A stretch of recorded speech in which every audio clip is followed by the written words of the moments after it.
The bright sunshine Sunday provided a last-minute chance to perfect a football player's tan. A fabulous finish to summer vacation. Unfortunately for the Jets, they forgot to return to work for the first half of their season opener against the New England Patriots.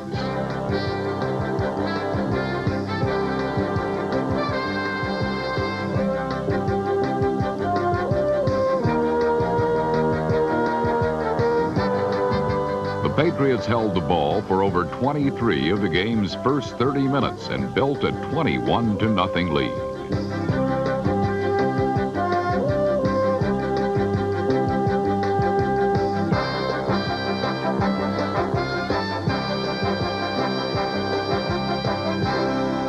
New York was invisible, but in the second half, the Jets pulled off a different kind of vanishing act with holder Joe Prokop. Now you see him. Now you don't. Attempt. There's a fake. It is. Prokop has the ball. Running along the side to the 10. Touchdown.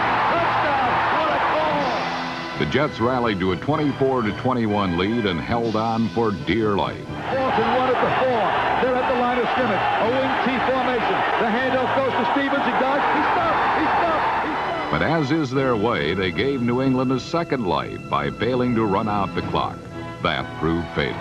Calling signals, takes the snap back, gives off to Dupont, drives to the goal line, touchdown for New England. The Patriots. After learning the hard way that to lead after 30 minutes doesn't guarantee a win, head coach Raymond Berry was pleased to find that to trail after 59 minutes doesn't guarantee a loss. Pats and the Jets. Wild game at the Meadowlands. Grogan calling the plays in the first half for Tony Eason. The recently signed Irving Pryor, another guy who took August off. 20-yard touchdown, 7-0 Pats. Then Eason back to pass. Watch Stanley Morgan. He's been doing this for years. Touchdown, 14-0 Pats. New England did it on the ground also. Who would you think? Number 1 pick a year ago, it's John Stevens. The Jets, 2 first downs in the first half, only 14 plays. Patriots lead at 21-0. It's a romp, right? Well, if the Jets played like this, it would. Because Ken O'Brien to Keith Newbert, this is how they looked in the first half. Dropsy. And Walton was blaming O'Brien. I know it's not it's somebody's fault, but we're behind 21-0. O'Brien to old reliable, Mickey Schuler.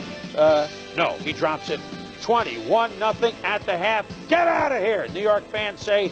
I'm sure they were very cordial at the half. Third quarter, different story.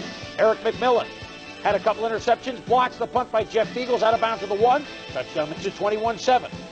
Third quarter, Joe Walton pulling out the strings. Pat Leahy, no, they fake it. Holder Joe Prokop, the punter, on the fake. Let get it go. 17 yards. It's a 21-17 New England lead. Prokop, yeah, he even knows how to spike the ball. When did he practice this? 21-17 New England in the fourth quarter. O'Brien, get back, JoJo. Townsell, 49-yard touchdown. The Jets lead 24-21, a tremendous comeback. But with 2.5 minutes to go, Tony Eason says, not quite yet. Eason, Cedric Jones, number 83, brings it down to the Jets' 6-yard line. And on the next play, Reggie Dupard running behind Bruce Armstrong. Why not? Touchdown. The Patriots give up a 21-point lead, but there's another number 21 that scored a touchdown. Dupard, Joe Walton, and the Jets stunned. As New England wins a wild, wild ball game, 27-24, and the Patriots have won their last 6 openers, so they and the Bears have won 6 straight on opening days.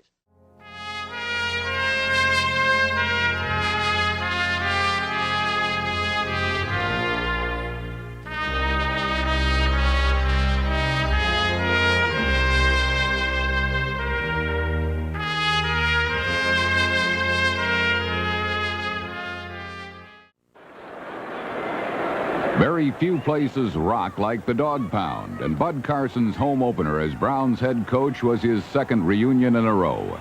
After defeating former boss Chuck Noll in Week 1, Carson squared off with his most recent boss on Sunday, good buddy Joe Walton. Yeah, don't worry about it. They interpret a lot of things. Those things are all, you're learning what they're like. Okay. Good luck, Bud. A week before, the Browns' defense looked invincible, but it did not take Walton long to find a chink in their armor. Up to Vick on a drop play, big gaping hole up the middle. He's going to go all the way for a touchdown. Roger Vick on a gaping hole up the middle, and the Jets draw first blood today.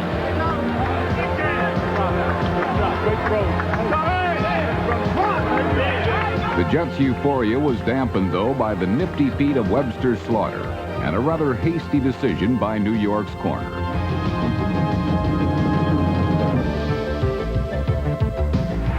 Slaughter wide open, got the ball at the 10. 5,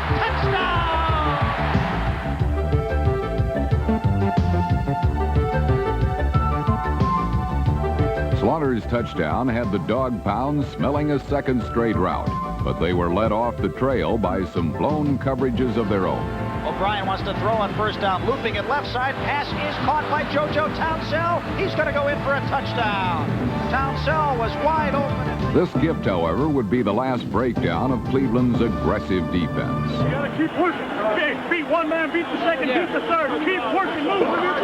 If we get a chance, cha-cha's up. Okay, if we get 57, we want to run the cha-cha. We got to get him out here now. We got to win it right here. This is what we worked all winter for, is this chance right here.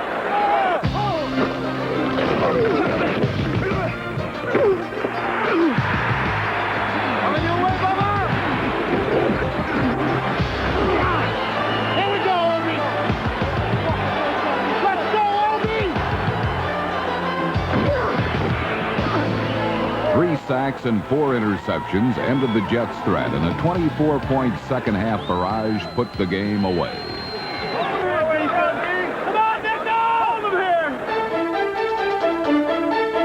Is back to throw, second and goal at the 6, looking for a wide open Tim Manoa. It's a touchdown.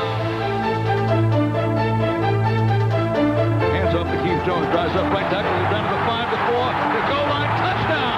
He carried 4 players with him.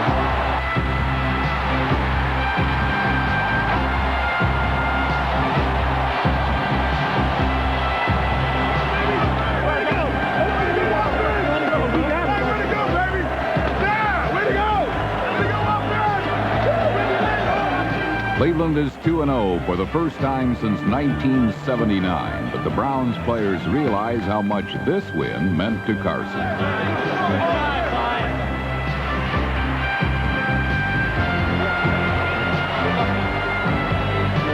Well, this is a really important win. I think this was a little bit special one for him than the one against the Steelers last week, and the guys wanted to come out and they wanted to play well, and most of all, we wanted to win for him, and we did.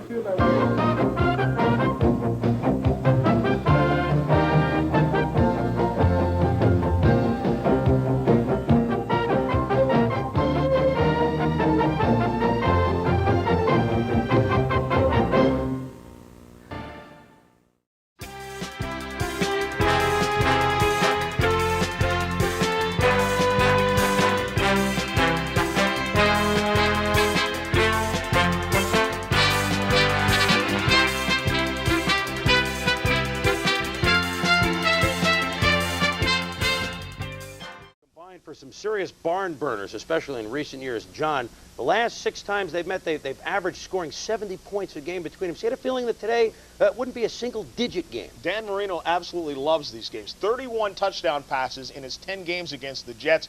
And as Chris said, this one was like a Cubs game at Wrigley Field. It would never be over, and wind had nothing to do with it. Although threatening skies over top of Joe Robbie Stadium, Dan Marino goes to the aerial attack early. Troy Stratford, watch the reception, hangs on, then gets up and wants to get some more. But take a look at it on the replay. Tips it, keeps his eye on it, grabs it with one hand, and pulls it in. That would set up Marino's 8-yard touchdown pass to Farrell Edmonds.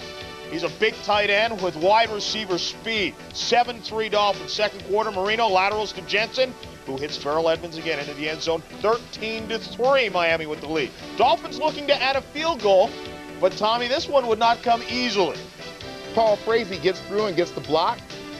George Radikowski grabs the football, rambles 75 yards for a touchdown. That's the first time that's happened in Miami in 10 years. I thought for sure you'd give me a rumbling and stumbling on that one. 13-10 Miami. But at the end of the half, Don Shula says, hey, let's go for it. Time is running out. The Hail Mary. Marino just lets it fly. Andre Brown almost has it. And he tips it right into the hands of Fred Banks for the touchdown, 19-12. Dolphins have the lead, but O'Brien goes to work. 38 yards to Al Toon. And Toon with a good move. Takes it to the end zone. 23-19 Miami's lead. Fourth quarter, O'Brien, 23 yards to Johnny Hector out of the backfield. The Jets are still down, but it's only 30-26, and Ken O'Brien is putting together a pretty good day. Later on, O'Brien would keep connecting with his favorite receiver, Al Toon. This one would set up the game-time touchdown, and Toon hauls it in at the 1-yard line. Dolphins then will start to move, but Dan Marino gets into some trouble. Intercepted by Hasty, who steps in front of this one and runs it down the sidelines before he's knocked out of bounds. It sets up O'Brien with a chance to win the game. Looking for Johnny Hector again, who is wide open. 40-33, the Jets have the lead. One last chance, just like at the end of the half. It's a Hail Mary. But this time, the rosary was empty. No one to answer this charge. The Jets win it 40-33, and the Jets score touchdowns on all 4 second-half possessions. Mark Clayton dropping 4 passes, including 2 in the final 20 seconds of the game.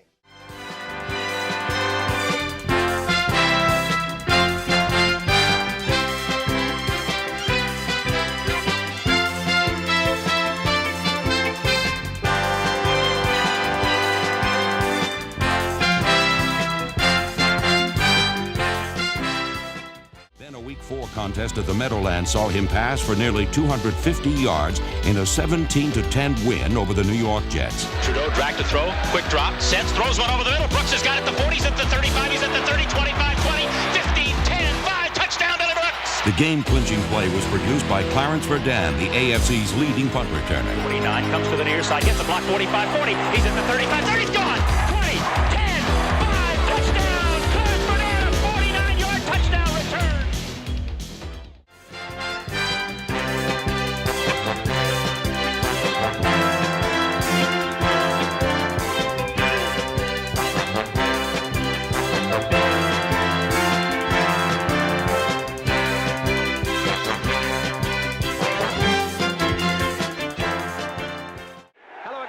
I'm Frank Gifford. We are happy you are with us. I think everyone connected with football, and even if you're not, knows that history will be made tonight when, for the first time, a black man will walk the sidelines of an NFL game playing here in New Jersey tonight, and there he is, Art Shell, the first time in the modern era that we have had black head coach in the National Football League. You know a lot about it.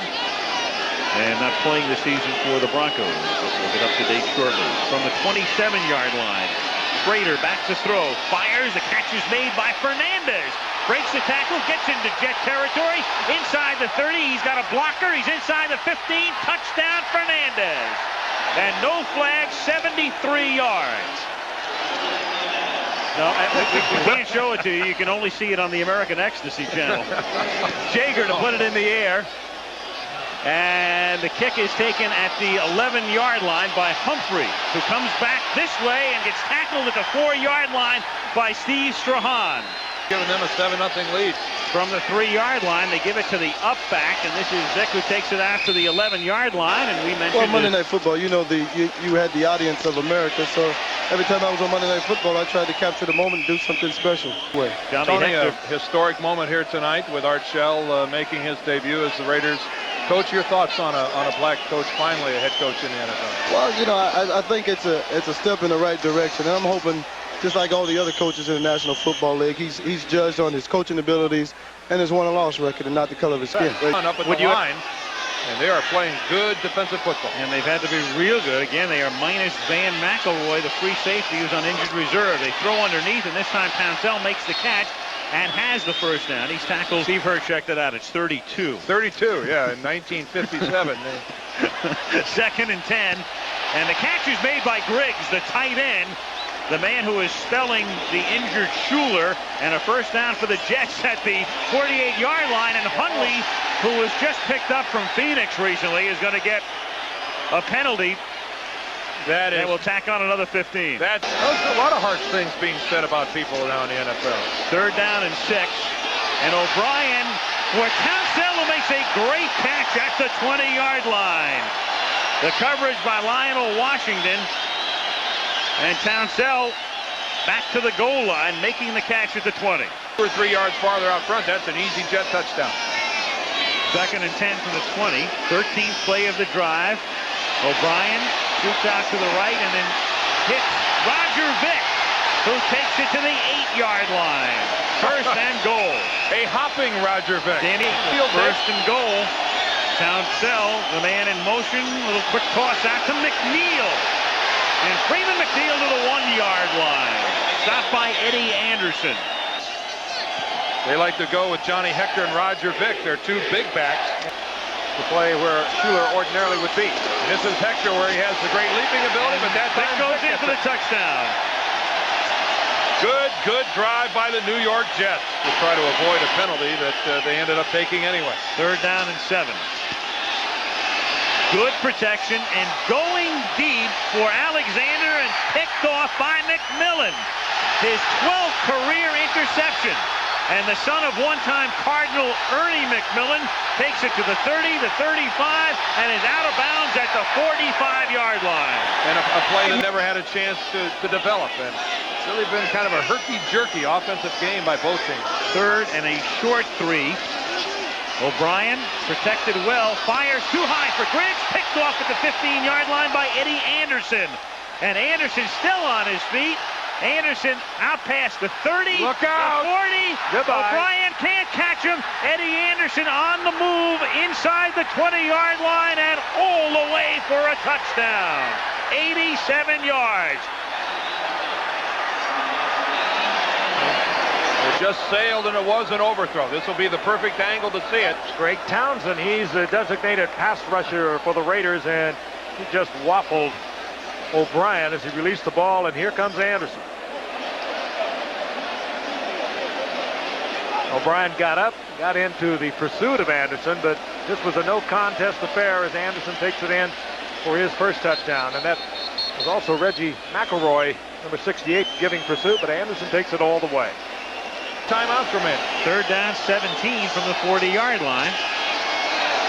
Schrader flushed out, looking, throwing long. No Raider is there. And it's 4th down, and that will take us to the 2-minute warning. It comes with 1:59 and a Raider punt upcoming when we come back. Make that throw. That's not the proper read. 2nd and 10 out of the shotgun. The throw underneath to Griggs, and he's tackled by Anderson. That's a 1st down at the 30. Ball comes loose after the play.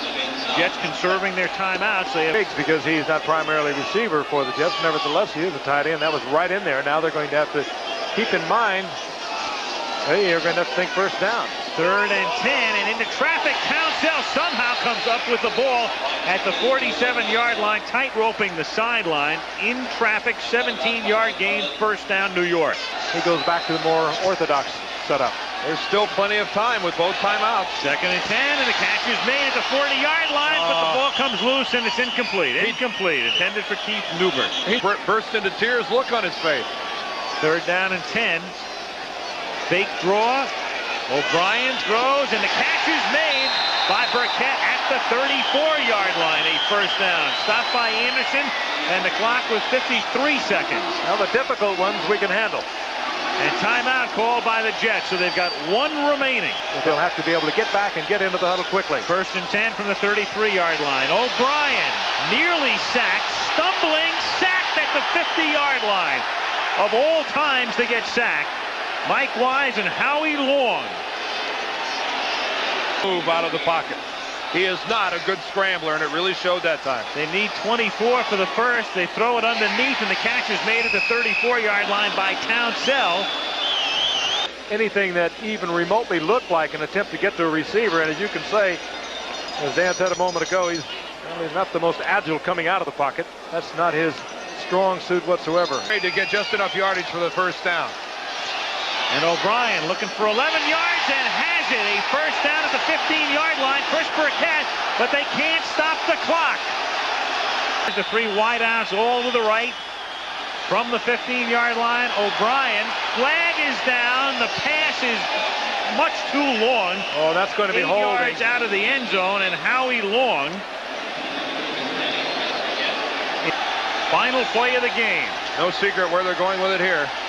And O'Brien to the end zone. It is knocked down by Terry McDaniel, and Art Shell has won in his Raider debut. I think that's a happy man. I wonder why. An ecstatic man. He is no longer the first black coach in the NFL. He's just a winning coach right now. Let him savor it for a while. Just win, baby, is the Raider theme, and that's exactly what he has done. It weren't pretty, but it's a W. And for the Jets, well, 1-4 is their start, and it is a long way to go.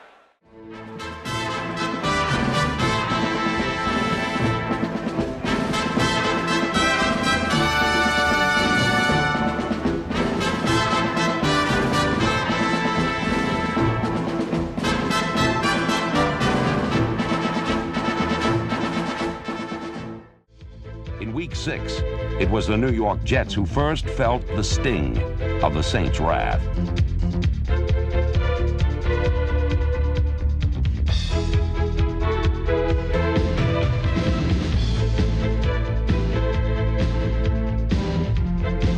For the second time in the young season, the Saints' defense did not allow a touchdown, while Bobby Hebert's 2 touchdown tosses lifted New Orleans to a slump-ending victory. And Hebert will throw. He's got Martin. He makes a move. Look out. 40, 35, 30, a foot race, 20, 15, 10, 5, slips a tackle, and he's in for the... In Los Angeles, it was Hebert again connecting on top.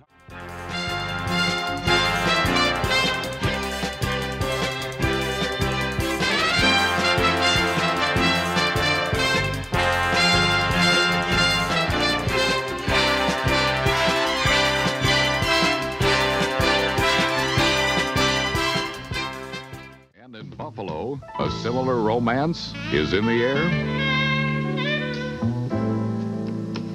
The Bills hope to maintain their lip lock on the top spot in the AFC East Sunday. And Buffalo's newest sweetheart, Frank Reich, contributed to the affair with 3 touchdown passes.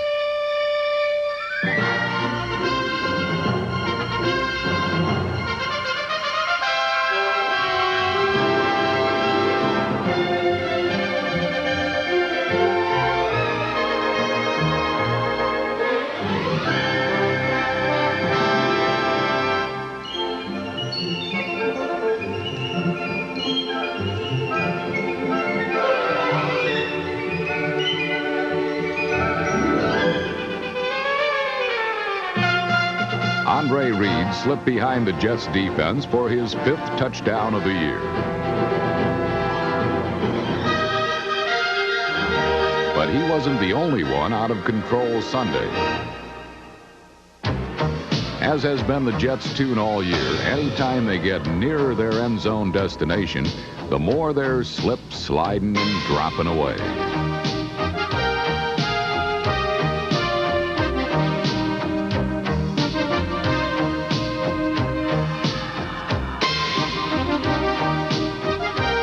Ken O'Brien had 6 passes dropped Sunday as he completed just 11 of 29. But he probably preferred watching balls bounce along the AstroTurf, because when they weren't, he was.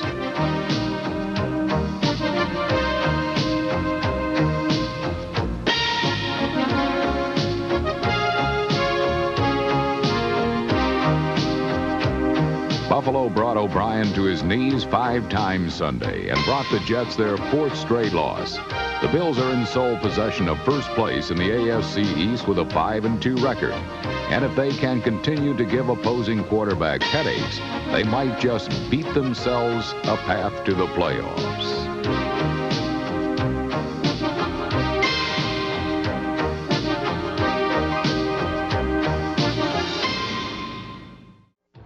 And the best team in New York, really the only one that plays in New York, the Buffalo Bills.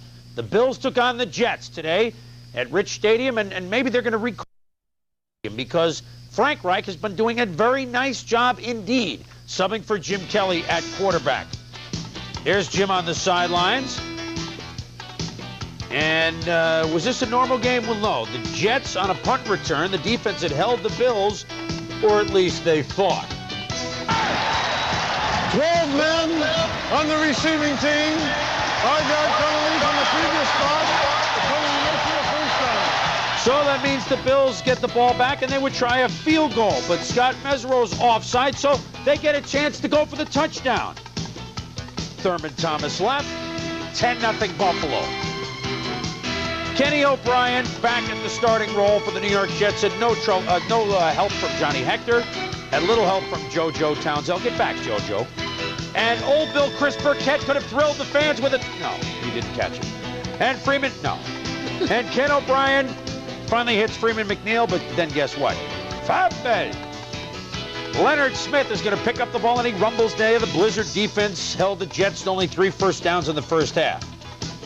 And Reggie McElroy couldn't even catch that pass. So that's what the Jets offense looked like. And then there was the matter of Bruce Smith. And Bruce Smith has discovered a new way to get to the quarterback. Instead of coming up front, always get behind the guy. Bruce Smith with the sack from behind.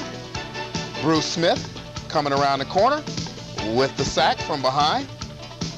And then when you're worried about Bruce, we get one more time. Bruce Smith with the sack. No, he runs into his own lineman, Jeff Criswell. Yeah. Criswell with the sack.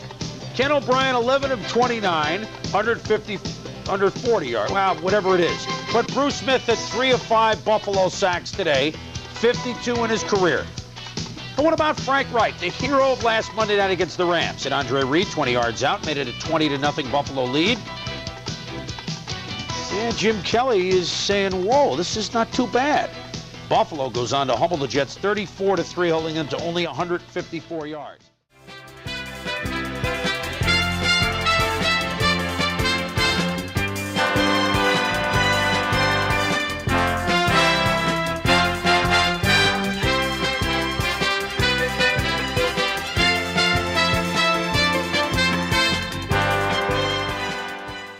One team that isn't having any fun this year is the New York Jets. New York was forced to face the world champ Sunday. And for the Jets' offensive line and quarterback Ken O'Brien, who's had more hits than Broadway this season, the stage was set for yet another flop.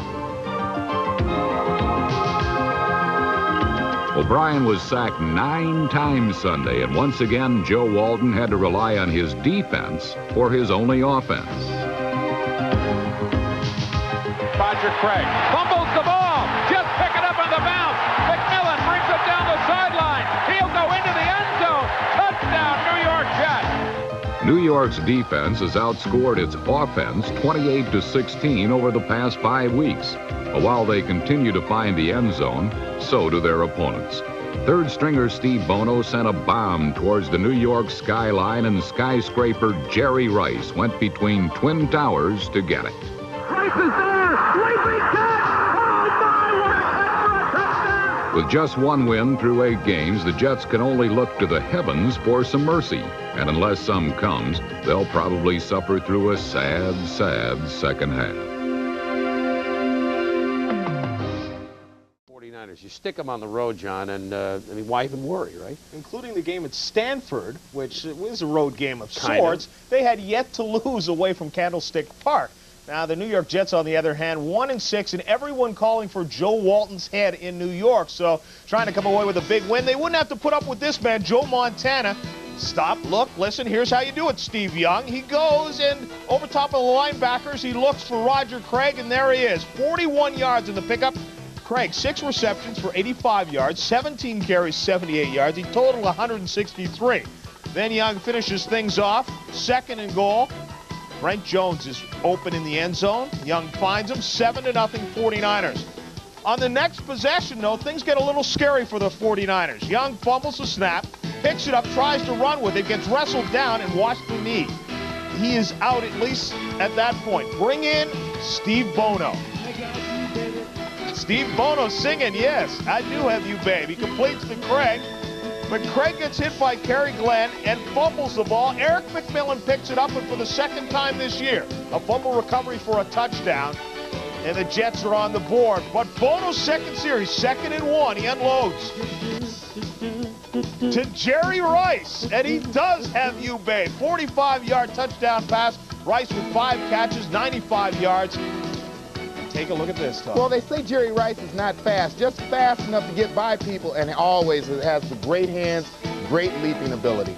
Joe Walton standing by. He says, I'll start the second half with an onside kick. And it works. Kerry Glenn recovers it for the Jets. They get down to the 8. 2nd and 2. Roger Vick goes nowhere. Kugler's there to get him. Then 3rd and 2. O'Brien, plenty of time, but he just overthrows everyone. The Jets get only 3, and it's 20-10, and that's what the Jets fans are saying about their team. 49er defense after O'Brien all day. 9 sacks overall. The Jets lose 23-10, and they're wearing bags on their heads. The Jets 0-4 at home. Their offense has not scored a touchdown in the last 13 quarters.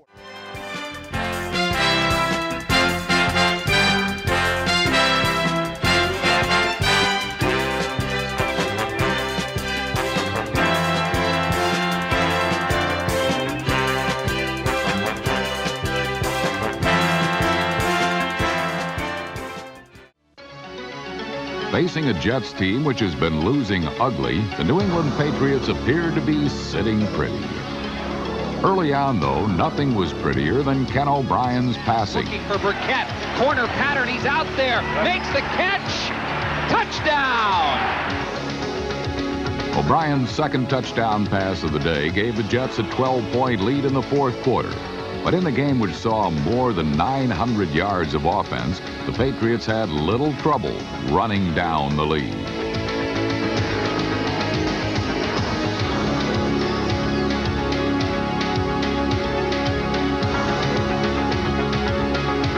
Mark Wilson's scoring strike to Hartley Dykes gave the Patriots a 2-point lead with just over a minute to play. But with time running out, the Jets had the last chance for a win. Long ball, a snap, placed down, a kick, and it's good. The New York Jets win it, 27-26. Pat Leahy's field goal reintroduced New York to victory for the first time in 6 games.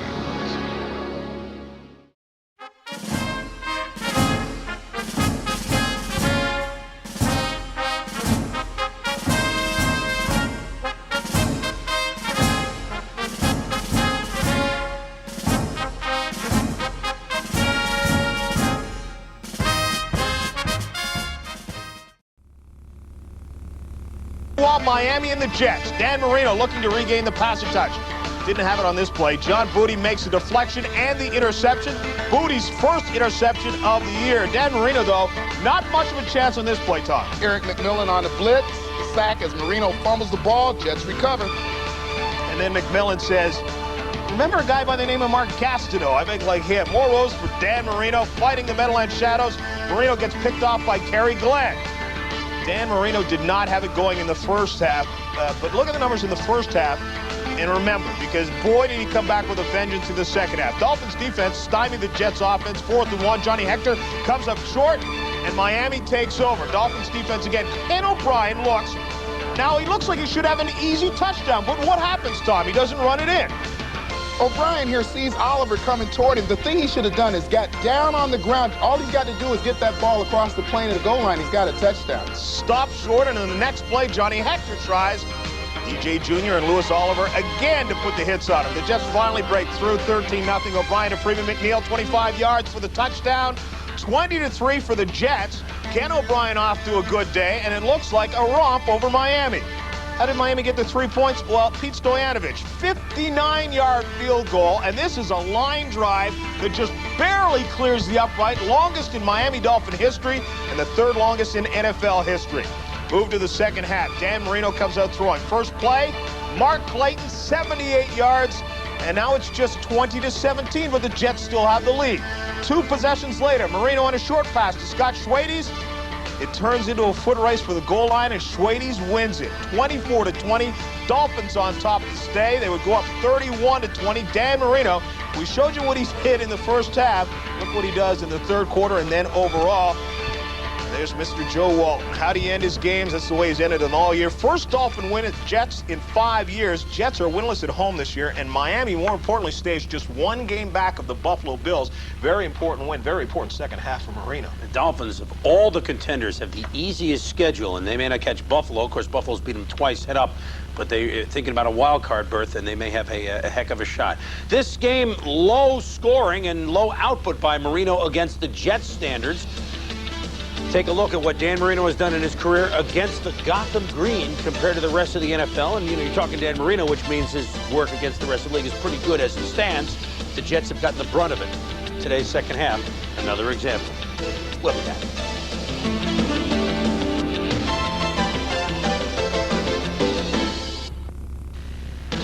After most of Week 10 is complete, the Bills lead the Dolphins by 1. The Colts now 3 back in the AFC East.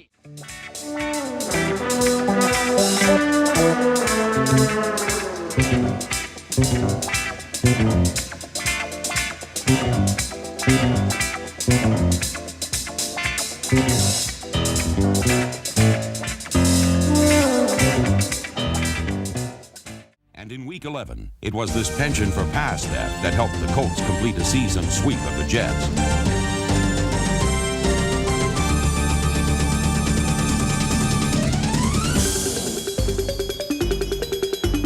Chip Banks and Mike Pryor produced 2 of the Colts' 3 steals against the Jets' Ken O'Brien. Meanwhile, Jack Trudeau played an error-free game while passing for more than 250 yards.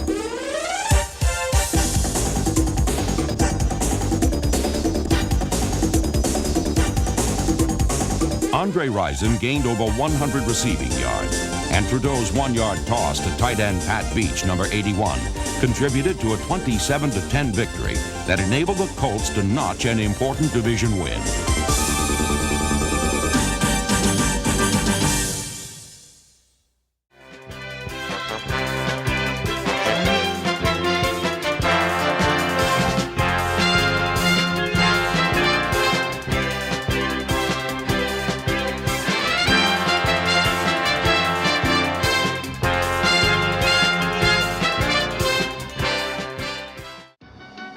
It is also at the twilight of a season when some of the league's worst are destined to meet, and usually it's only a matter of time until one team hand delivers the victory to the other. Straight back to pass is Miller, rolling out to the left, being rushed hard. He throws it, intercepted, a backhanded pass, intercepted by Scott Mercereau. The Falcons have just handed something to the Jets on a golden platter. O'Brien back to throw, looking, throws to the left. Touchdown, a great stumbling catch by Al Toon. When the Jets got these receivers off the injured list, man, are they a different club.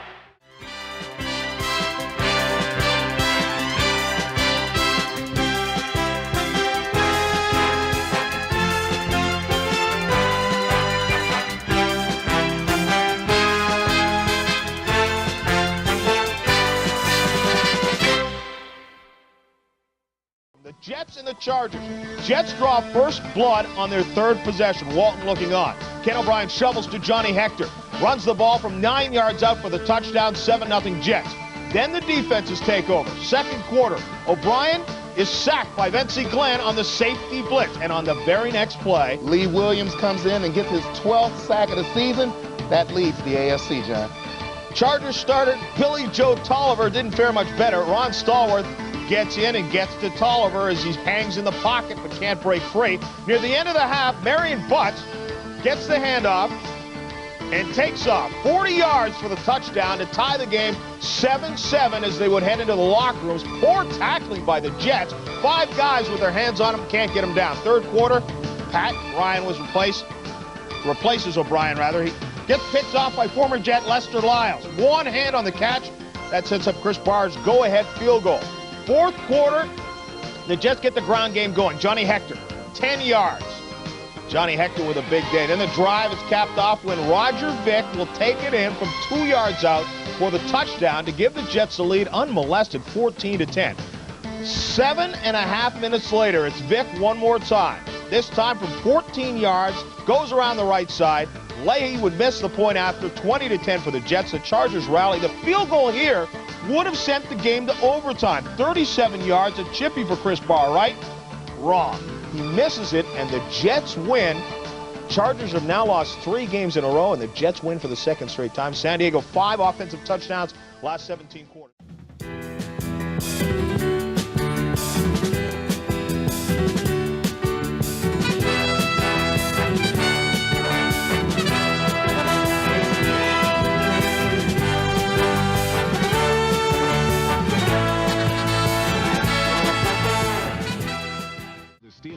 5 of their last 6 games, including the final 3 of the regular season. The defense shined in a 13-0 shutout of the Jets. Sort of like Franco did when the Steelers would win their Super Bowls. That was their money back, their big play guy, and Timmy can make those big plays. Turns down over the 30 to 25, cuts over to the 20 to 50, heading to the far side, turns on the speed, the 10, the 5. It's a touchdown, Pittsburgh. Tim Worley.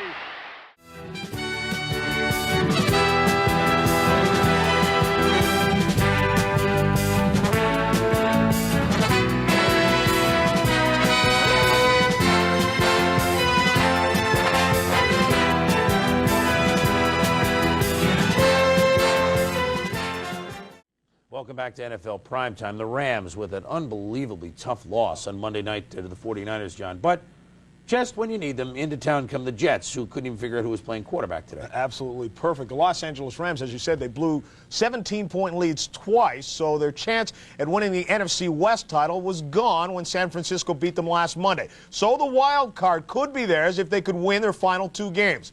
The Jets come in and, well, take a look. Ryan O'Brien and Eason. Sounds like a law firm. Oh, Tony Eason gets his first action with New York. On a second series, Eason hooks up with JoJo Townsell, 63 yards to tie the game at 7. But it was Eason's only bright moment of the day. It's picked off on this one. Watch, the ball is tipped up. It's up for grabs. Looks like a tip drill. And Jerry Gray is up there to get it.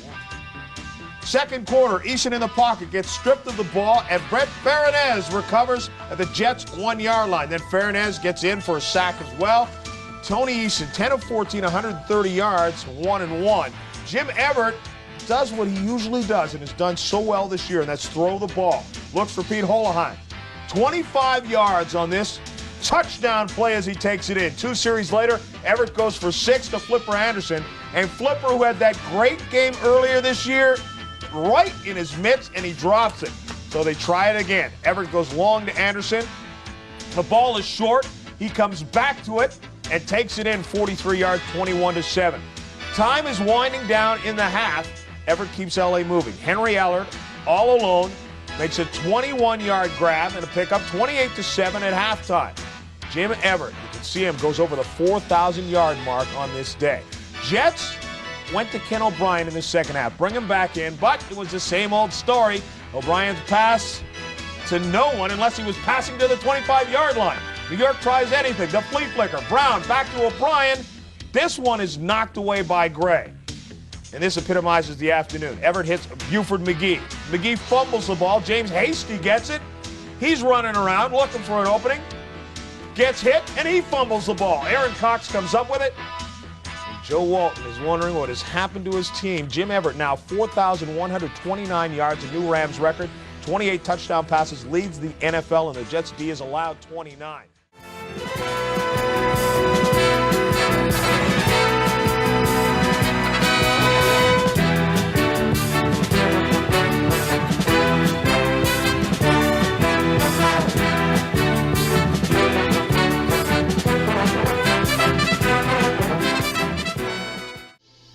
Steinberg, of course, the new GM, but Pat Leahy, 29-yard attempt, blocked by Talley. Cornelius Bennett looks like he has a touchdown, but then he falls all over himself, but the Bills still have the ball. Then Tony Eason, rough time with the snap, he fumbles. Once again, the Buffalo Bills are in there to recover.